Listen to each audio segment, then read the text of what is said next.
प्रधानमंत्री नरेंद्र मोदी के पटना दौरे को लेकर भारतीय जनता पार्टी के जो नेता और कार्यकर्ता हैं वो आज खासे उत्साहित हैं। लेकिन ये उत्साह पिछले कुछ दिनों के अंदर बिहार बीजेपी में नहीं दिखा है।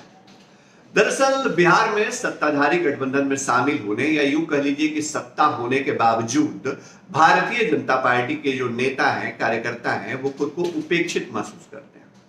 वजह है नीतीश कुमार का गवर्नेंस का मॉडल, नीतीश कुमार का शासन में दबदबा और जेडीयू जो तीसरे नंबर की पार्टी है बिहार विधानसभा में, उसका वजूद सरकार में बीजेपी से ज्यादा बड़ा होना। पार्टी के नेताओं, पदाधिकारियों, कार्यकर्ताओं को इस बात का भली भांति अंदाजा है कि नीतीश कुमार के सामने बिहार में उनकी पार्टी बौनी साबित हो रही है।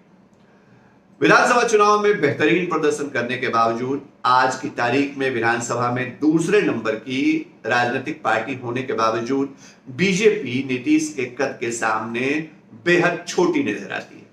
और यही वजह है कि नीतीश कुमार के नेतृत्व में शासन में शामिल होने के बावजूद बीजेपी के संगठन में इस वक्त सुस्ती दिख रही है। ऐसा नहीं है कि पार्टी के राष्ट्रीय नेतृत्व को इस बात की जानकारी नहीं है। पार्टी का केंद्रीय नेतृत्व इस बात की जानकारी ले चुका है या उसको इस बात का भली भांति अंदाजा है कि बिहार में संगठन की स्थिति क्या है। कार्यक्रम राष्ट्र भर में आयोजित होते हैं, देश भर में भारतीय जनता पार्टी अलग अलग तरह के कार्यक्रम करती है। उस वक्त पार्टी के कार्यकर्ता, नेता, पदाधिकारी एक्टिवेट हो जाते हैं, लेकिन फिर अचानक से सुस्ती आ जाती है बिहार बीजेपी के नेताओं और कार्यकर्ताओं। तो इसको दूर करने के लिए बीजेपी ने एक बड़ा प्लान तैयार किया है। दरअसल उस प्लान के बारे में हम आपको बताने जा रहे हैं जो बीजेपी 243 विधानसभा सीटों को लेकर आ रही है।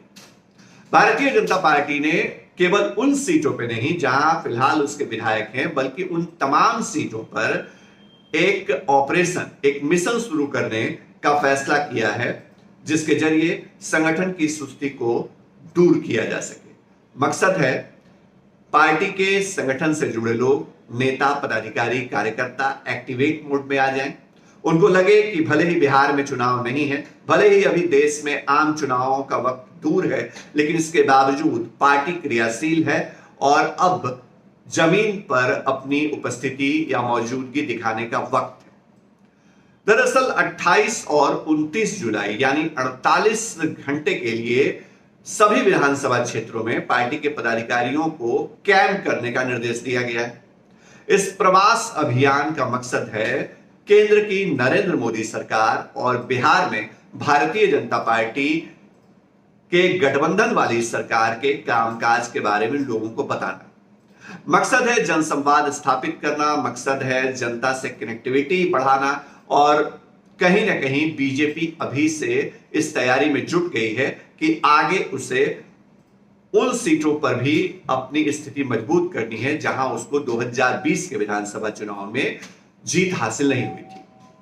अभी अलग बात है कि जेडीयू बीजेपी की इस रणनीति या बीजेपी के इस प्रवास अभियान या कार्यक्रम को लेकर के किस तरह से रिएक्ट करती है, यह तो वक्त बताएगा।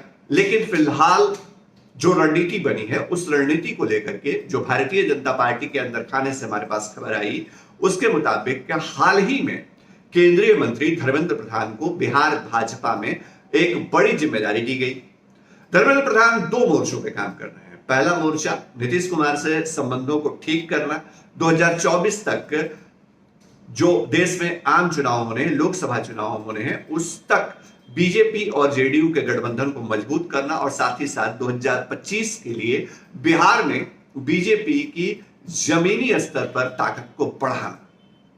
यह सब कुछ मुमकिन तभी होगा जब संगठन में सुस्ती नहीं रहेगी और इसके लिए यह प्लान तैयार किया गया है जिसको बीजेपी अब अमल में लाने जा रही है और जमीन पर इसकी तैयारी या इसकी पूरी तस्वीर जल्द दिखने वाली। हमारी खबर आपको कैसी लगती है जरूर बताइएगा कमेंट बॉक्स में जाकर के। आपने अगर हमारे यूट्यूब चैनल, फेसबुक पेज और ट्विटर अकाउंट को सब्सक्राइब कर रखा है तो इसके अलावा www.firstbihar.com पे जरूर जाइए, जो बिहार की जमीन से चलने वाली किसी भी दूसरी न्यूज वेबसाइट से ज्यादा लोकप्रिय है। आपके कमेंट का हमको इंतजार रहता है। नमस्कार।